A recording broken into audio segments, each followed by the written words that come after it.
Hindi po pangkaraniwang lasa ang sopas na ginawa ko para sa ating mga Pilipino. Pero subukan nyo po. Pakiwari ko kung nagustuhan ko magugustuhan nyo rin. Namang importanteng mahal ang mga Ricardo. Basta ayos po ang timplada natin at bagong luto. Mainit at may sabaw. Palagay ko'y magugustuhan ng pamilya. Mantika po, konting bawang, sibuyas, isang katamtamang laki ng sibuyas, kamatis. Magprito po muna tayo ng tortillas. Painit po tayo ng konting mantika. Tsaka po natin iprito itong ating flour tortillas. Nakita nyo ba ito? Ito po yung ginagawa sa tacos. Iwa ko ng maliliit at piprituhin natin yan na para magiging chicharon. Sandali na lamang at hahanguin na po natin. O yun na po yun. Lalagyan ko na po ng tubig. Yun po ay 4 na tasa ng tubig. Lagay ko na po itong ating sariwang mais.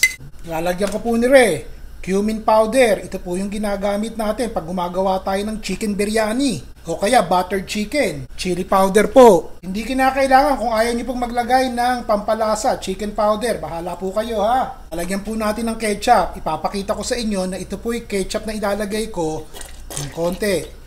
Kung wala po kayo ni Ria, diced tomato sa lata. Kung wala po kayo ni Ria, parang puro sariwang kamatis at ketchup lamang. Oops. Ayos na po. Haluin po natin sandali yan. Takpan po natin at hayaan natin kumulo. Ito po, kumukulo na po. Tikman nyo na ha. Kung luto na po ba yung ating mga Ricardo, lalo na yung inyong mais. Ilalagay ko na po itong ating wansoy. O kaya naman ay sibuyas na mura. Papatayin ko na po yung apoy. Dapat po din sour cream. Pero ilalagay ko na lang po ang sariwang milk. Fresh milk. Haluin po natin sandali. Naku po. Parang kay sarap-sarap ni Ray. Ilalagay ko na po itong ating lechon manok. Yan. Halo po ng konti. Maglalagay po tayo ng konting keso. Yun. Haluin po natin. At nang lumapot-lapot yung sabaw, ito po yung sopas. Okay? So, hindi po ito kinakailangang malapot na malapot. Yung keso lamang, pag inilagay nyo sa huli, yun po ipapalaputin ang inyong sopas. Ganun rin po ang pagsisilbi. Ibang klaseng sopas po iring nakikita nyo. Pwede nyo pong minindal. Pwede rin pong hapunan. Basta masarap. Lagyan ko pa ng konting keso. Ito po yung mozzarella pero kahit anong keso po ang ilagay nyo, ayos lang. Lagyan po natin ng avocado sa ibabaw.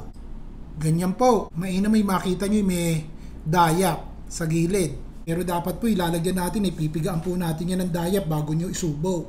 Talagang mapapawaw kayo. Ito po lechon manok pa. Dagdagan po natin nang makita nyo ang kakain ni Aba, mayroon palang manok. Ganun lamang.